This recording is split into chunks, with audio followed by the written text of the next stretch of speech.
السلام علیکم ورحمۃ اللہ وبرکاتہ۔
جزاکم اللہ خیر۔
وعلیکم السلام۔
وعلیکم السلام ورحمۃ اللہ۔ جی آپ کا جو سوال ہے اگر سبق کے تعلق سے ہے تو کر لیں، اور اگر سبق کے تعلق سے نہیں ہے تو پھر انشاءاللہ کلاس کے اینڈ میں کر لیجیے۔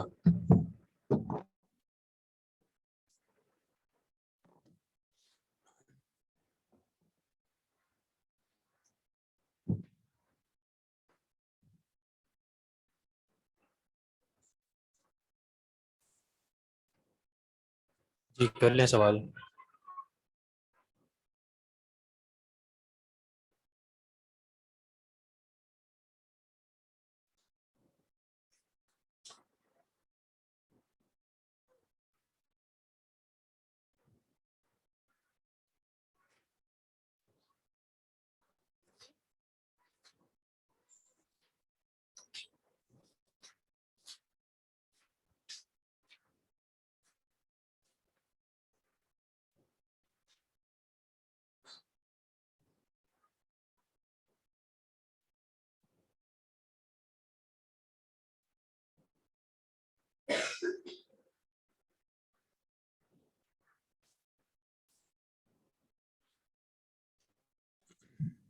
جی السلام علیکم سر۔ وعلیکم السلام ورحمۃ اللہ۔ جی میرا یہ سوال ہے کہ جو ہم نے پڑھا نا مبنی اور تقدیری اعراب کے متعلق، تو اس میں مجھے تھوڑی سی کنفیوژن ہو رہی ہے کہ جیسے جو مبنی اسماء ہیں جیسے ضمیر ہیں اور اسماء موصولہ یا اشارہ، ان کو ہم مبنی کہتے ہیں، جبکہ جب دیکھتے ہیں کہ ضمائر جب آتی ہیں مفعول بن کر یا اضافت کے ساتھ تو پھر ہم ان کو محلن مجرور منصوب کہتے ہیں، لیکن یہ مبنی ہوتی ہیں، اعراب چینج نہیں ہوتے سوائے تسنیہ کے۔ اچھا، اب میرا جو کنفیوژن ہے وہ یہ ہے کہ موسیٰ جو ہے اس کو ہم نے مبنی نہیں کہا، اور اسماء ستہ مکبرہ کے بھی جو ہیں ان کو بھی ہم نے مبنی نہیں کہا بلکہ تقدیری اعراب میں لے کر آئے ہیں۔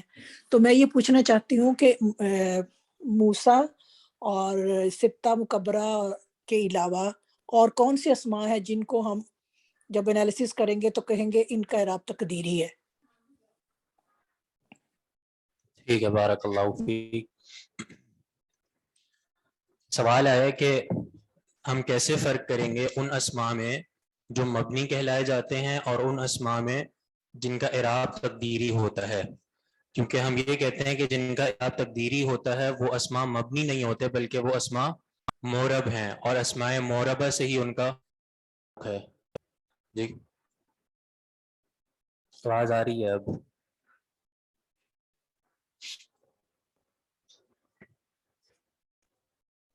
اسماء موربہ سے ہی ان کا تعلق ہوتا ہے، جیسے موسیٰ، عیسیٰ، ان سب کو ہم مورب کہتے ہیں، مبنی نہیں کہتے۔ حالانکہ مبنی کی تعریف ہم نے یہ پڑھی کہ مبنی وہ ہے جو کسی بھی حالت میں تبدیل نہ ہو، جبکہ موسیٰ، عیسیٰ کو ہم مورب کہتے ہیں، حالانکہ یہ بھی تینوں حالتوں میں ایک جیسا ہی رہتا ہے۔ تو کیا فرق ہے مبنی اسماء میں اور ان اسماء میں جو مورب ہیں؟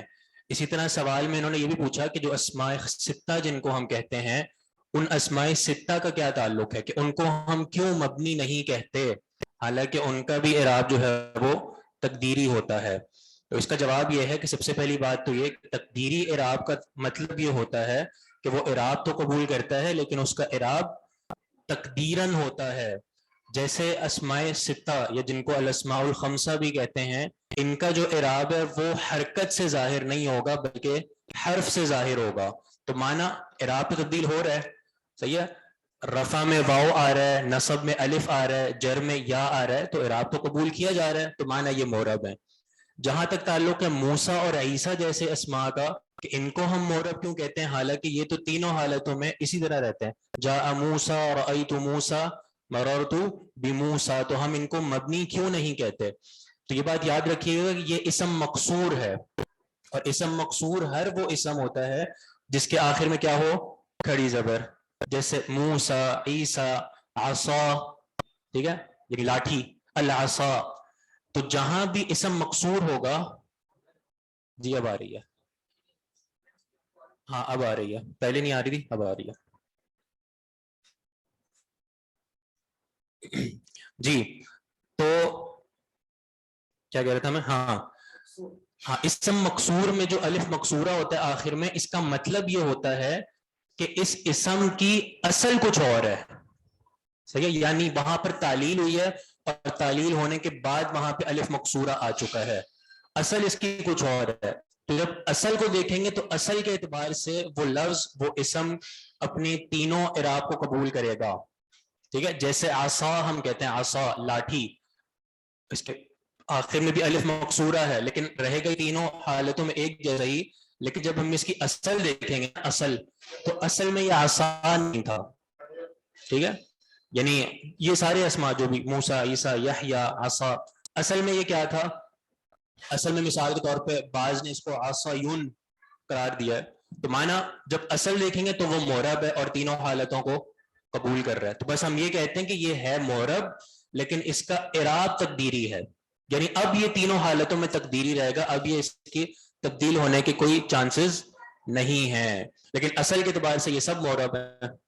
لیکن مبنی میں کیا ہوتا ہے، مبنی میں وہ اصلاً ہی مبنی ہوتا ہے، یعنی ہم یہ نہیں کہتے کہ جی یہ اصل میں کچھ اور تھا اور بعد میں مبنی ہو گیا، نہیں، وہ اصل میں بھی مبنی ہے اور یعنی مطلب ہر اعتبار سے وہ مبنی ہے، جیسے اسماء اشارہ ہیں، ضمائر ہیں، یہ سب اپنی اصل کے اعتبار سے مبنی ہیں، تو یہ فرق ہے اسماء معربہ وہ جو جن کا تقدیری اعراب ہوتا ہے، وہ اسماء جو مبنی کہلاتے ہیں۔ باقی مبنی کے حوالے سے کوئی خاص کرائیٹیریا اس اعتبار سے نہیں ہے کہ کون کون سے مبنی اسماء جو صرف یہی ہیں ان کے علاوہ نہیں ہیں، ہاں کچھ علامتیں ہیں جیسے اسماء اشارہ مبنی ہوتے ہیں، اسماء موصولہ مبنی ہوتے ہیں، ضمائر ساری کے سارے مبنی ہیں، فعل ماضی مبنی ہے، امر حاضر مبنی ہے، اور فعل ماضی، امر حاضر اور تمام حروف ان کو تو ہم مبنی الاصل کہتے ہیں کہ اصلاً جو سارے مبنی نکلے ہیں وہ انہی سے نکلے ہیں۔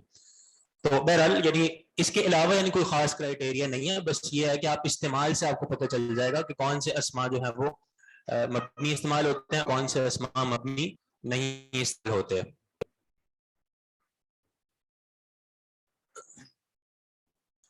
تقدیری اعراب کن صورت میں آ سکتا ہے؟ تقدیری اعراب کا مطلب یہ ہے کہ جیسے ہم کہتے ہیں کہ رفع تقدیری واو، یہ کیا کہتے ہیں، رفع جو ہے وہ تقدیر ضمہ کے ساتھ اس لیے ہوتا ہے کہ یہ ہے ضمہ کی جگہ پر محلن، اس کو ہم مرفوع ہی پڑھیں گے لیکن اس کا اعراب تقدیر ہے اس طور پہ، وہ اب اس کی پھر اعتبار وہ مختلف ہو سکتے ہیں، جیسے اسماء جو ستہ ہیں ان کا جو تقدیر اعراب ہے وہ حرف کے ساتھ ہے، الف واو یا کے ساتھ، تثنیہ کا جو اعراب ہے وہ بھی حرف کے ساتھ ہے، الف اور یا نون کے ساتھ، الف نون اور یا نون، جمع کا جو ہے وہ تقدیری اعراب واو نون اور یا نون کے ساتھ ہے، تو یعنی تقدیری اعراب تو اس کا ہوتا ہی ہوتا ہے اور تینوں حالتوں میں ان کا اعراب ہوتا ہے، چھپا ہوا ہوتا ہے، یعنی ظاہراً بالکل رفع نصب جر نہیں آتے بلکہ تقدیر کے ساتھ آتے ہیں۔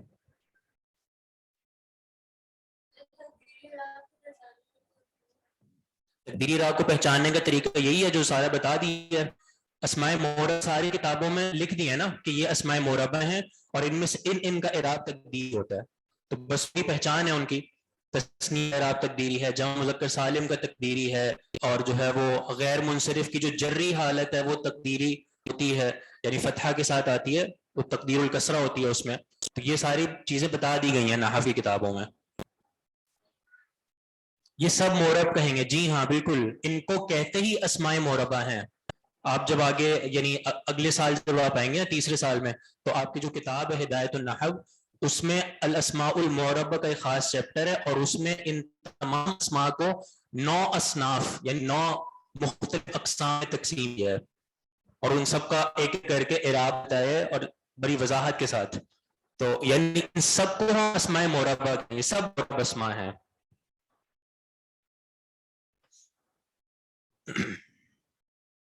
آگے آپ سبق شروع کریں۔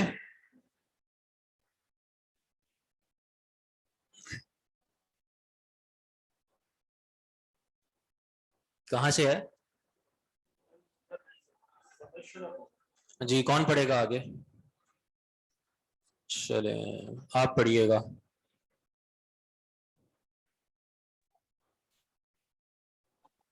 السلام علیکم ورحمۃ اللہ شیخ۔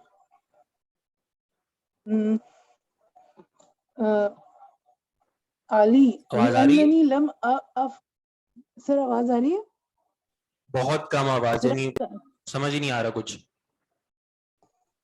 علی لأنني لم نہیں آواز آپ کی بہت کم ہے. ایک سیکنڈ.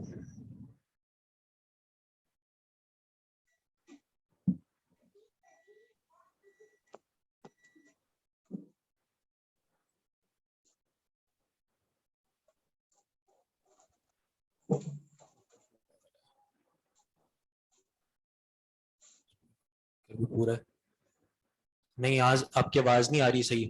ہیلو جی سر اب آئی آواز؟ یا تو آپ کا کوئی مائک وغیرہ ہے تو وہ قریب کیجئے گا. سر میں نے تو بہت قریب کیا ہوا ہے. علی آ رہی ہے آواز؟ نہیں آواز نہیں آ رہی بالکل. چلیں ایک اور ٹرائی کرتے ہیں. جی السلام علیکم.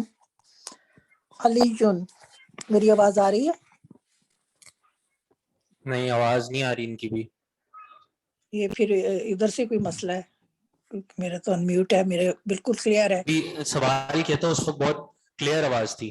جب جی سوال ابھی ہوا تھا اس وقت بہت کلیئر آواز تھی. مجھے لگتا ہے پھر کوئی ہاں.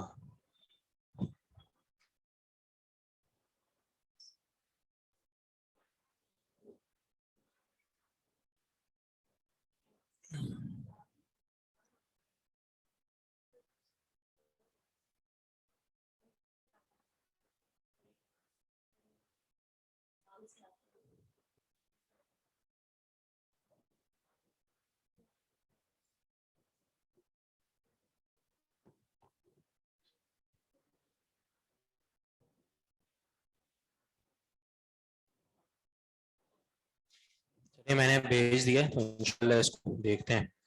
آپ پڑھیں اس وقت تک.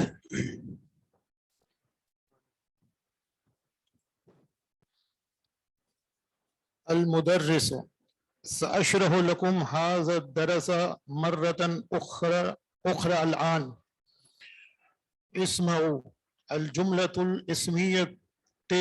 الجملة الاسمية هي جی هي موصول صفت. الجملة التي أوله اسم.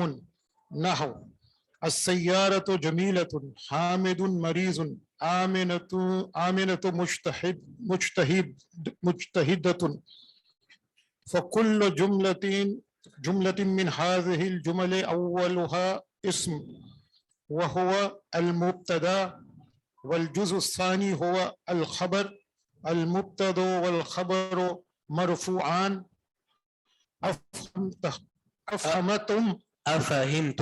أفهمتم؟ الطلاب نعم فهمناه جيدا. جی اس کا معنی بھی کر دیں. جلدی وضاحت کرتا ہوں اس درس کی ایک مرتبہ دوبارہ الان اس وقت. اس میں وہ سنو، آپ سب سن لو. الجملۃ الاسمیت، جو جملہ اسمیہ ہے، ہے الجملۃ التی اولها اسم، کہ جو جملہ اسمیہ ہے وہ اولاً وہ جو ہے اسم ہی ہوتا ہے نحو کے حساب سے. نحو یعنی مثال کے طور پہ مثال کے طور پر آتا ہے. السیارۃ جمیلۃ، جیسے کہ کار جو ہے، گاڑی جو ہے وہ خوبصورت ہے. حامد جو ہے وہ مریض ہے. آمنۃ مجتہدۃ، آمنہ جو ہے وہ مجتہدہ سمجھدار فراست والی ہے. آمنۃ مجتہدۃ محنتی. محنتی مجتہد، محنتی. ٹھیک ہے بارک اللہ فیک. المدرس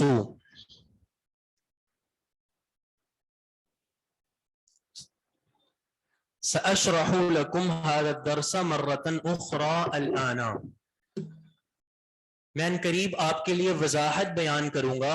هذا الدرس، اس درس کی، اس سبق کی، مرة أخرى دوبارہ، الآن ابھی، یعنی ابھی میں دوبارہ اس سبق کی وضاحت آپ کے سامنے بیان کروں گا.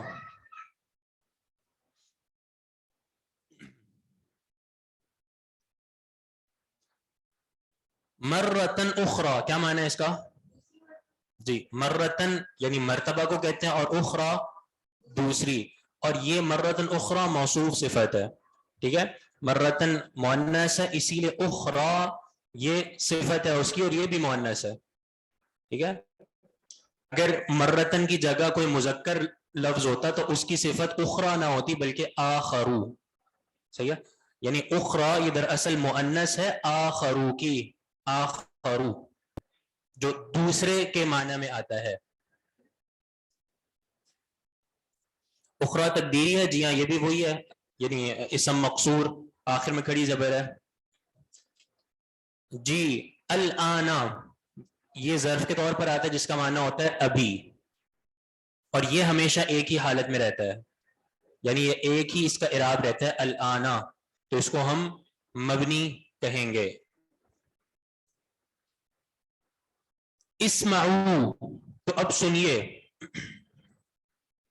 طلبہ کو جو ہے وہ جملہ اسمیہ اور جملہ فعلیہ میں فرق سمجھ نہیں آیا تھا، حتیٰ کہ جو ثانویہ کے اسٹوڈنٹس تھے ان کو بھی سمجھ نہیں آیا، تو اب استاد جی ان کو بتانے لگے ہیں الجملۃ الاسمیۃ ہی الجملۃ التی اولها اسم، ٹھیک ہے.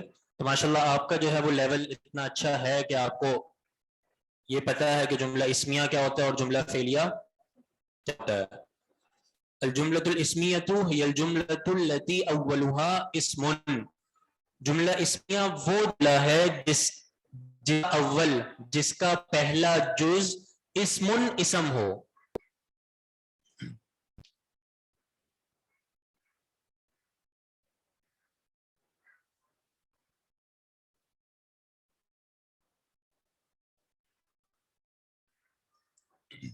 یہ سوال سمجھ نہیں آیا مجھے. الجملۃ الاسمیۃ ہی الجملۃ التی اولها اسم، جملہ اسمیہ وہ ہے، وہ جملہ ہے جس کا پہلا جز جو ہے وہ اسم ہے. نحو جیسے کہ، ٹھیک ہے، یہ یعنی مثال کے طور پہ جب ہم نے کہنا ہو تو اس کے لیے استعمال ہوتا ہے نحو. نحو اور نحو جو لفظ ہوتا ہے یہ اپنے جو بعد میں جو اس کی مثال آ رہی ہوتی ہے نا پوری مثال، اس مثال کو ہم نحو کا مضاف بناتے ہیں، یعنی نحو مضاف ہو کے استعمال ہوتا ہے، اور جو آگے مثال آ رہی وہ مضاف ہوتی ہے. مذکر میں مرتن کی جگہ کیا آئے گا؟ آخرو، یعنی آپ یوں کہیں نا کہ اخرى کی جو مذکر ہے وہ آخرو ہے، تو اگر مذکر کی صفت ہوتی تو آخرو، رجل آخرو، کتاب آخرو.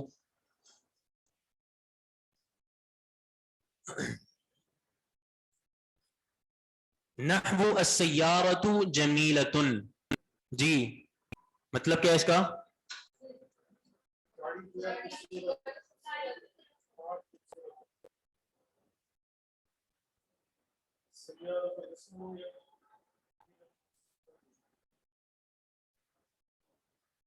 حاضر مرتن آخرو نہیں، مرتن آخرو نہیں نا، مرتن اخرى جو کتاب میں لکھا ہوا ہے موصوف صفت ہے، اور موصوف مؤنث ہے اس لیے صفت بھی مؤنث ہے، اخرى مؤنث ہے کیونکہ اس کا مرتن جو موصوف ہے وہ مؤنث ہے.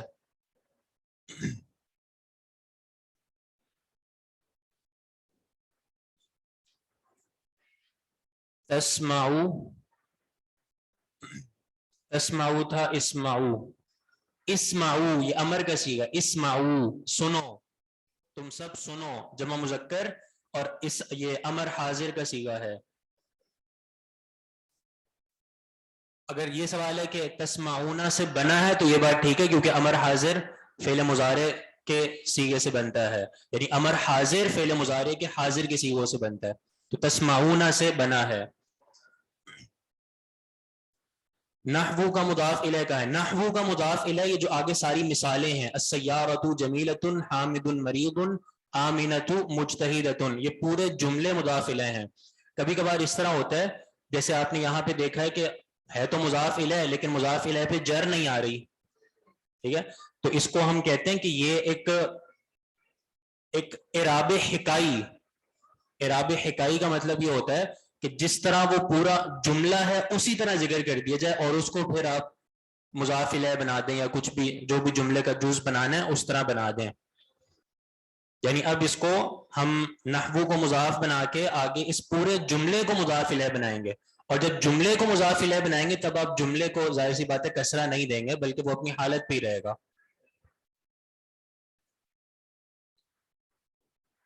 نحو کا مطلب ہے جیسے، مثلاً، اس مطلب میں آتا ہے نحو.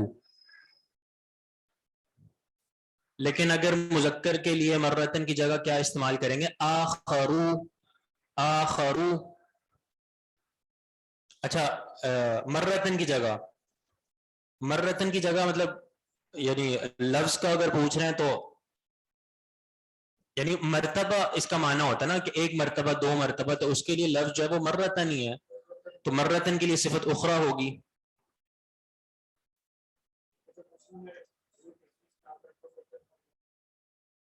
جی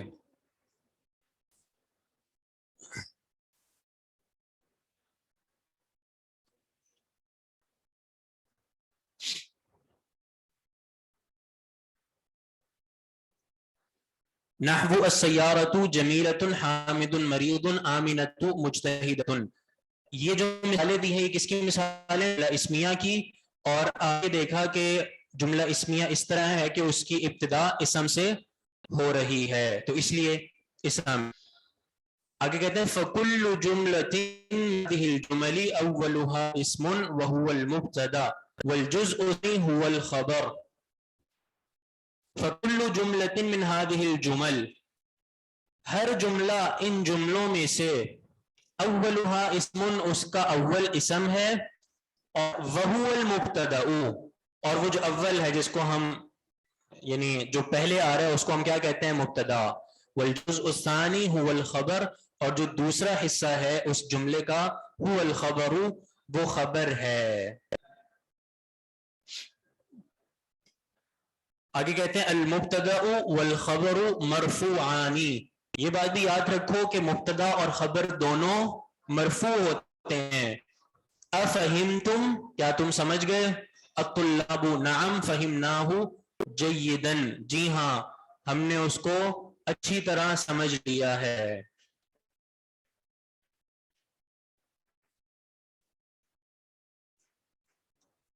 جی آن لائن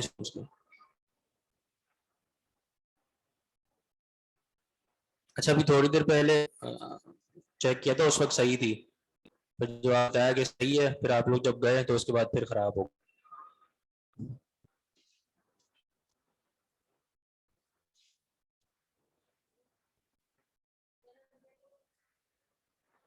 اچھا یہ جملہ اسمیہ آپ تو سمجھتے ہیں نا کیا ہے؟ ٹھیک ہے جی، کیا ہوتا ہے جملہ اسمیہ؟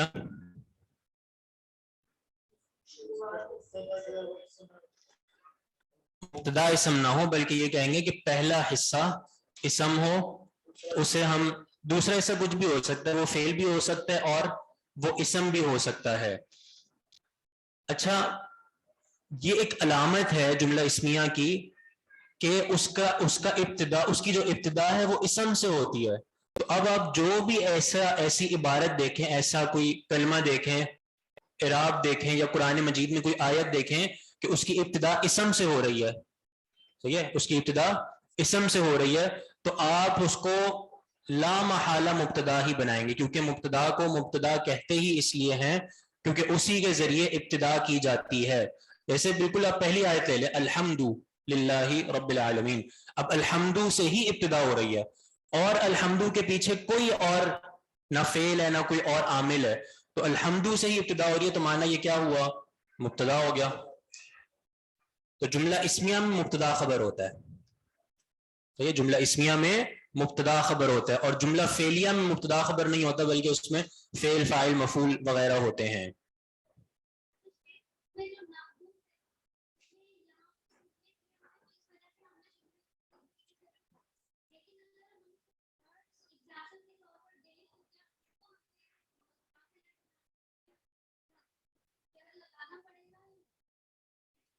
اگر ہاں یعنی یہ سوال ہے کہ اگر نحو کے بعد جو آگے مثالیں دی ہیں انہوں نے وہ جملوں کی ہیں، اگر کوئی ایک مفرد کی ہم نے مثال دینی ہو تو وہاں پہ آپ کو اختیار ہے، صحیح ہے، وہاں پہ آپ کو اختیار ہے، آپ چاہیں تو اس کو اعراب حکائی دے دیں، اعراب حکائی کا مطلب یہ کہ جو اس کا اصل اعراب ہے.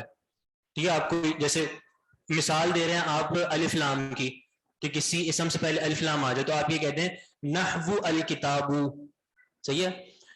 دوسرا آپ کو اختیار یہ ہے کہ آپ اس کو مضاف الیہ بنائیں, یعنی آپ اس طرح کہیں نحو الکتابی, نحو القلمی, نحو الانسانی, صحیح ہے. تو یہ آپ کو اختیار ہے کہ آپ چاہیں اس کو حکائی کے طور پر, یعنی جو اس کا اصل اعراب ہے, ہر اسم کا جو اصل اعراب ہے وہ رفع ہے جب وہ خالی ہو ہر قسم کے عامل سے, تو آپ کو رفع پڑھ لیں. لیکن اگر آپ چاہیں تو اس کو مضاف الیہ بنا کر اس کو جر بھی دے سکتے ہیں, اور یہ دونوں طرح استعمال ہوا ہے. الحمدللہ مبتدا ہے, حمد اسم ہے. جہاں حمد اسم ہے نا, علامت دیکھیں اسم کی, کون سی علامت ہے الحمد میں اسم کی؟ معرف باللام, الف لام.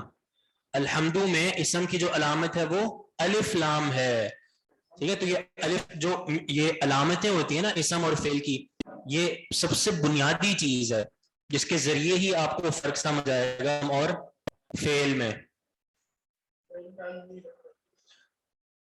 فعل ناقص کو بھی باخبر کہیں گے. فعل ناقص جو ہے وہ کیا ہوتا ہے, وہ فعل ہوتا ہے. افعال ناقصہ فعل ہے نا, تو جب فعل ہے تو معنی وہ باخبر نہیں بلکہ وہ جملہ فعل ہی آئے گا.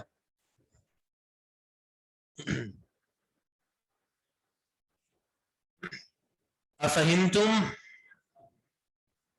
جی آپ سے پوچھ رہا ہوں. فہمناہ جیدا ام قلیلا, شوئی شوئی.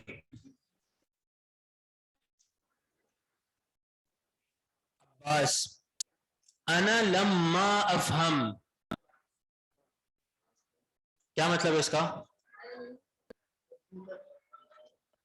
میں ابھی تک نہیں سمجھا, صحیح ہے. عباس کہتے ہیں انا لما افہم, میں ابھی تک نہیں سمجھا. جی, لم اور لما یہ دو الگ الگ جو ہے وہ حروف ہیں, اور دونوں میں ایک فرق ہے. ویسے تو دونوں نفی کے لیے ہیں.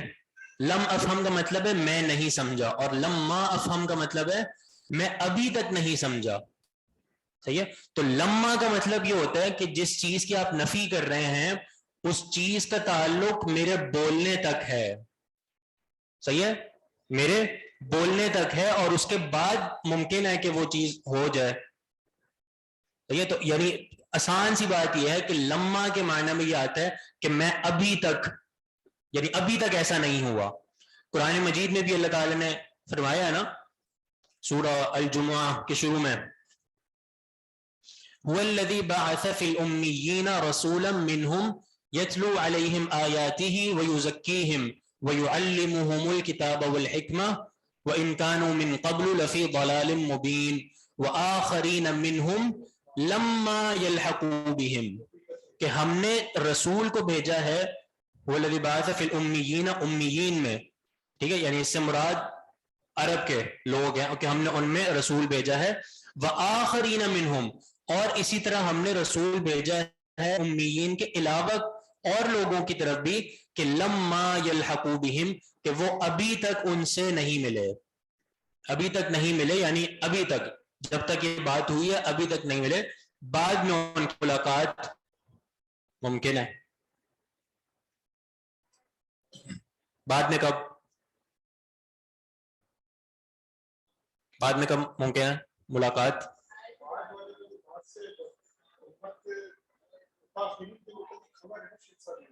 کیا جی,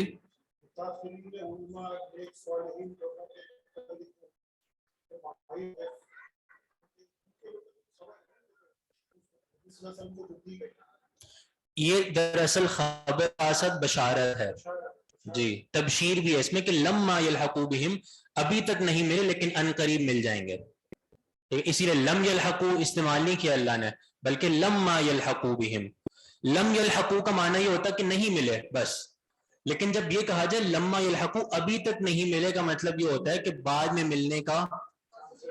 جی, اور جب یعنی کوئی بھی بندہ جو رسول اللہ صلی اللہ علیہ وسلم کی شریعت پر عمل کرتے ہوئے زندگی گزارے گا تو اس کی ملاقات ہوگی, قیامت کے دن وَمَن يُطِعِ اللَّهَ وَالرَّسُولَ فَأُولَٰئِكَ مَعَ الَّذِينَ أَنْعَمَ اللَّهُ عَلَيْهِمْ مِنَ النَّبِيِّينَ وَالصِّدِّيقِينَ وَالشُّهَدَاءِ وَالصَّالِحِينَ وَحَسُنَ أُولَٰئِكَ رَفِيقًا.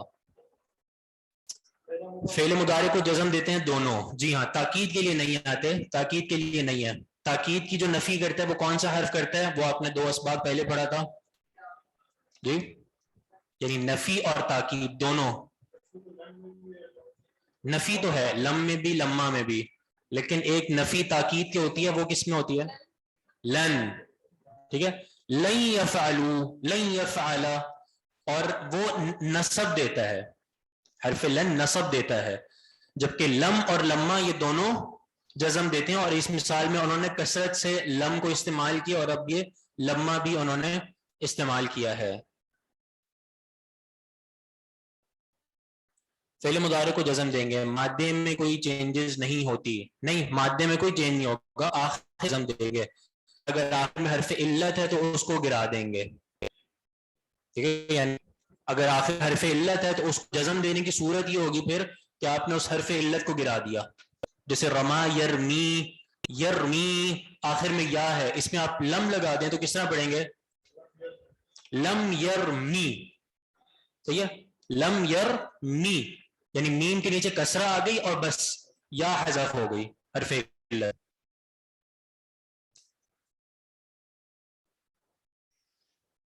مادے میں کوئی چینج نہیں ہوتی لمہ میں. مادہ سے مطلب کیا ہے؟ حرف میں جو ہے نا یہ حروف ہیں، اور حروف میں مادے کا کوئی تعلق نہیں ہوتا. صحیح ہے، مادے کا تعلق ہوتا ہے اسم اور فعل سے.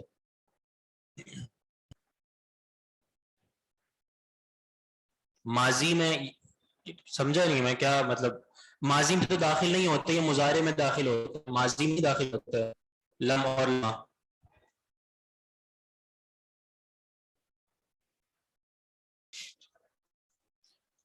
عباس انا لما افہم، میں ابھی تک نہیں سمجھا.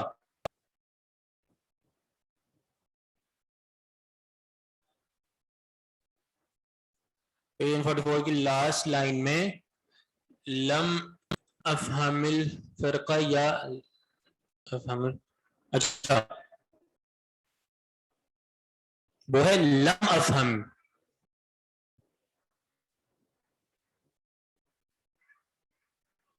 ہاں، لم افہم الفرقہ کسرہ دیں گے. جب لم داخل ہوگا کسی فعل پر اور اس کو جزم دے دے گا، پھر آپ نے اس فعل آگے ملانا ہے تو آپ ملانے کے لیے وہاں پہ کسرہ دیں گے. لم افہم الفرقہ. چلیں، تو انہوں نے کہا کہ انا لما افہم، میں ابھی تک نہیں سمجھا. قلت، آپ نے یہ کہا ان المبتدا والخبر مرفوعان، کہ مبتدا اور خبر مرفوع ہوتے ہیں.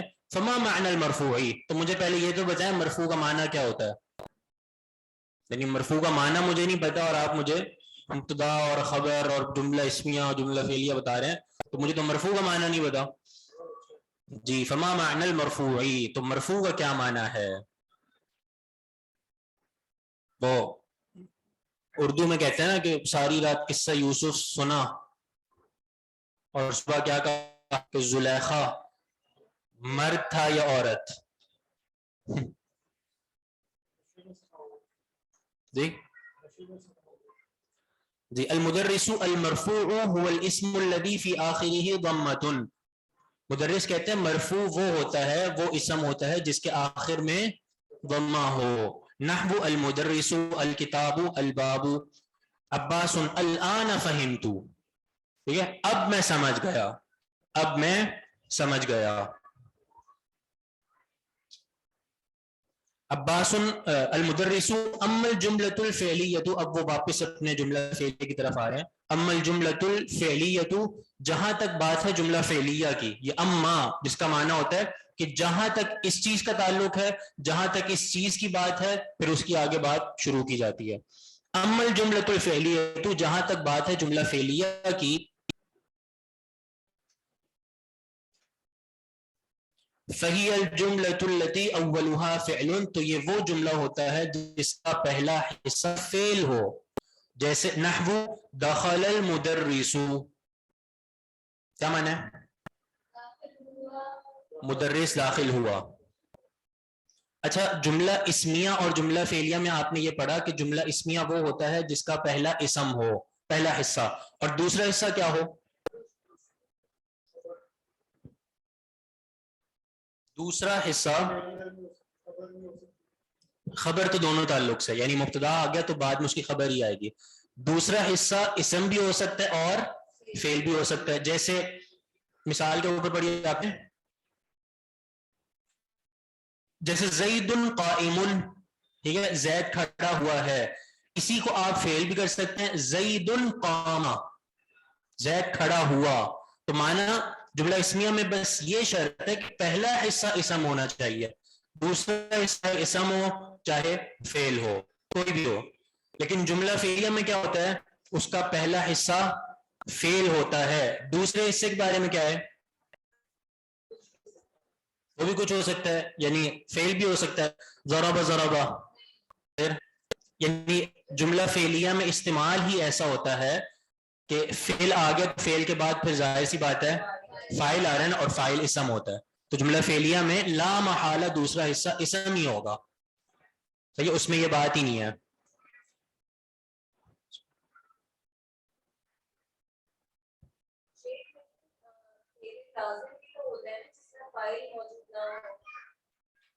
فعل لازم میں فاعل نہیں ہوتا، تو فعل کہاں سے آتا ہے؟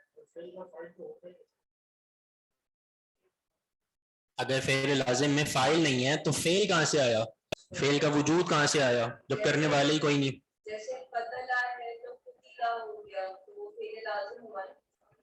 قتل فعل لازم نہیں ہے، فعل مجہول کہتے ہیں اس کو. فعل لازم میں مفعول نہیں ہوتا، یہ بات ہے. جی جی، فعل لازم میں مفعول نہیں ہوتا. تو فعل اگر مجہول بھی لیں تو اس میں بھی ظاہر سی بات ہے اس کا نائب فاعل تو ہے نا، نائب فاعل قتل ہوا یا قتل زید اگر اسم ظاہر ہے، اور اگر خالی فعل ہے قتل تو اس میں بھی نائب فاعل تو ہے ہی ہے، ہوا.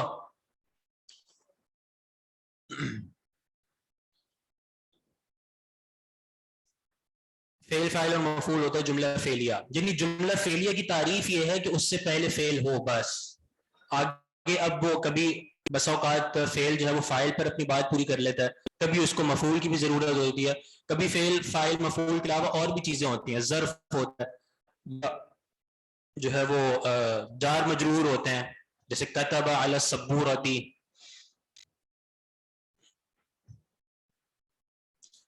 تو جملہ فعلیہ وہ ہے جس کا پہلا حصہ فعل و نحو دخل المدرس. فہیمہ کس باب سے ہے؟ سمع یسمعو سے. فہیمہ یفہمو. قال المدیر یکتب الطالب، مدیر کہتا ہے یکتب الطالب. جی کیا معنی ہے؟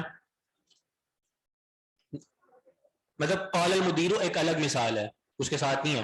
قال المدیر، مدیر نے کہا. اور اسی طرح یکتب الطالب، طالب علم لکھتا ہے. یہ سب کس کی مثالیں ہیں؟ یہ سب جملہ فعلیہ کی مثالیں ہیں.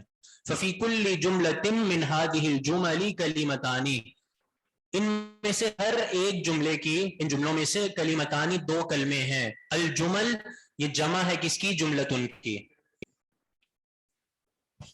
جملتن کی جمع ہے الجمل، تو اس کو الجمل نہیں پڑھیے گا. الجمل کس سے کہتے ہیں؟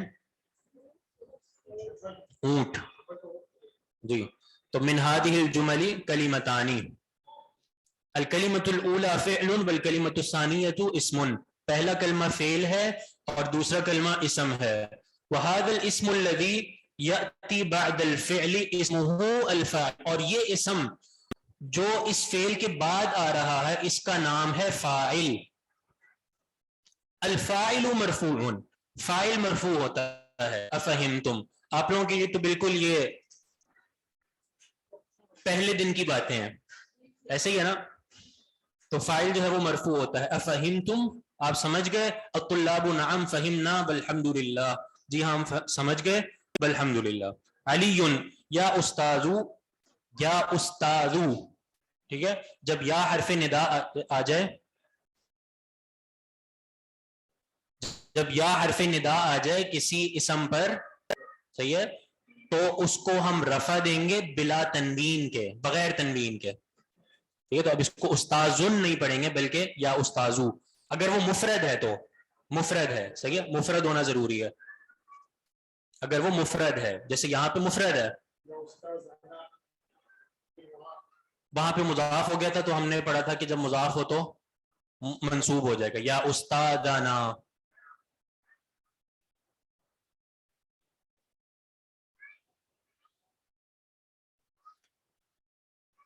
یا استاذو, اے استاذ, قلت قبل یومین, آپ نے 2 دن پہلے کہا تھا, ان الکلمۃ ثلاثۃ اقسام, کلمے کی 3 اقسام ہیں, نسیتھا, نہیں, ثلاثۃ اقسام ما ہی, وہ کون سی ہیں, نسیتھا, میں اس کو ان کو بھول گیا ہوں. المدرس من یعرف ھذا, جی کیا مانا, کون جانتا ہے اسے, من کون, یعرف جانتا ہے, ھذا اس کو, یعنی اس سوال کو, اس سوال کے جواب کو. تو ہاشم نے کہا انا, میں. اقسام الکلمتی الاسم والفعل والحرف, کلمے کی اقسام اسم, فعل اور حرف ہیں. اچھا یہ بتائیے گا, اقسام الکلمتی الاسم والفعل والحرف, یہ کون سا جملہ ہے, اسمیہ یا فعلیہ؟ جی اسمیہ ہے, کیسے پتہ چل رہا ہے؟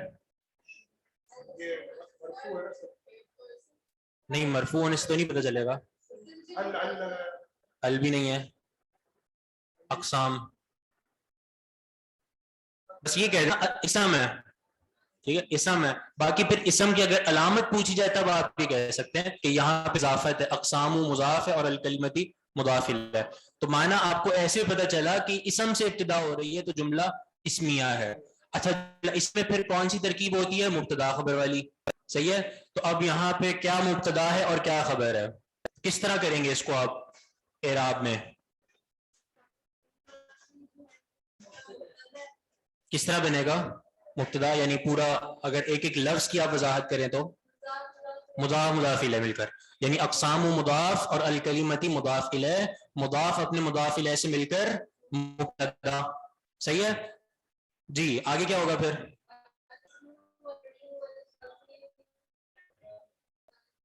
تینوں کیسے, واو کیا ہے, عطف, عاطفہ, واو عاطفہ, صحیح ہے. 2 یعنی عطف آ رہے ہیں تو ہم اس طرح کہیں گے, پہلے آتا ہے معطوف علیہ. معطوف علیہ کا مطلب یہ ہوتا ہے کہ اس پر عطف ڈالا جا رہا ہے, صحیح ہے.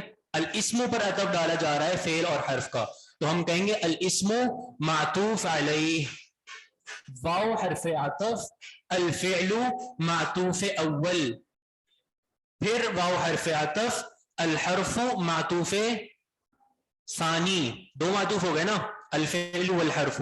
تو الفعل معطوف اول ہے والحرف معطوف ثانی ہے. پھر ہم یہ کہیں گے کہ معطوف اول اپنے معطوف اول اور معطوف ثانی یہ دونوں مل کر کیا بنیں گے, معطوف بن جائیں گے, معطوف بن جائیں گے, ٹھیک ہے. دونوں مل کر معطوف ہوں گے, کیونکہ ہم پیچھے معطوف علیہ چھوڑ کر آئے تھے الاسموں کو.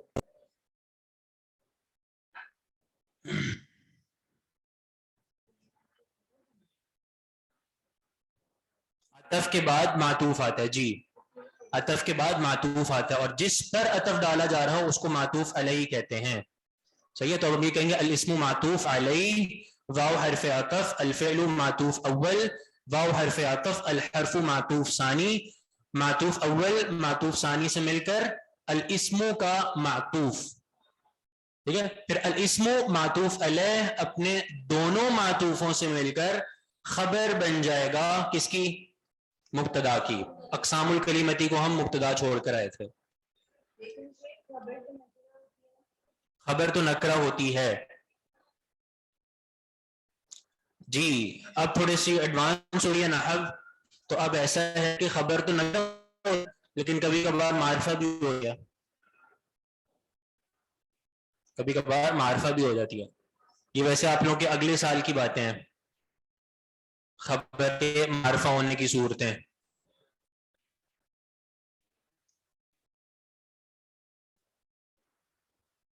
وہی نا، خبر نکرہ ہے بلکہ معرفہ ہے. تو بات یہی ہے کہ کبھی کبھار معرفہ بھی ہو جاتی ہے، اس کی پہ صورتیں ہیں کچھ، وہ آپ لوگ اگلے سال پڑھیں گے.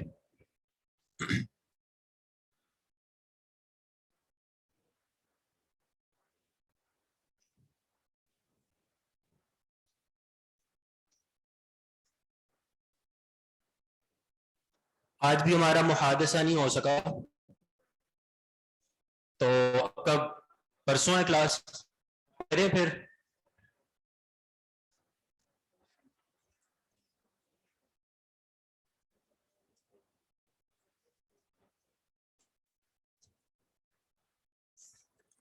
اچھا، محادثہ نہ ہونے کی ایک وجہ شاید یہ بھی ہے کہ تھوڑا سا آواز کا بھی مسئلہ ہو رہا تھا.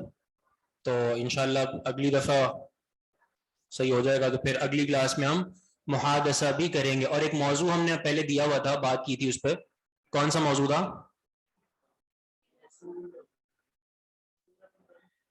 ہاں، سیرت النبی، ایام النبی، ایام الرسول.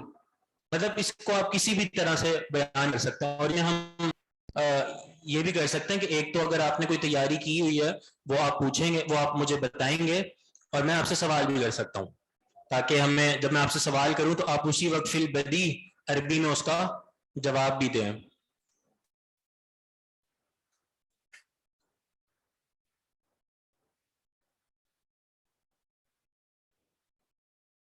نیم کو ملانے کا رول پیج 51 میں پڑھا تھا کہ ضمہ سے ملانا ہے، تو پھر لم افہم مل فرقہ کیوں ہے کسرہ کے ساتھ. دیکھیں یہ جو ملانے کے جو قواعد ہیں، یہ ویسے اس کا کوئی ضابطہ ویسے تو مقرر نہیں ہے. اس میں دیکھا یہ جاتا ہے کہ جو سب سے زیادہ خفیف حرکت ہوگی نا، سب سے زیادہ آسان حرکت جو ہوگی، اسی حرکت کے ساتھ اس کو ملایا جائے گا. کہیں پر کسرہ آسان ہوتی ہے، کہیں پر ضمہ آسان ہوتی ہے، اور کہیں کہیں پر فتحہ آسان ہوتی ہے. تو یعنی اس کے ہر ایک کے جو ہے وہ ایک الگ الگ اس کا یعنی موضوع ہے، ایک الگ الگ جگہ ہے. تو بس جہاں پہ سب سے خفیف حرکت ہوگی اس کو ملانے کے لیے، وہاں اسی کے ساتھ اس کو ملایا جائے گا.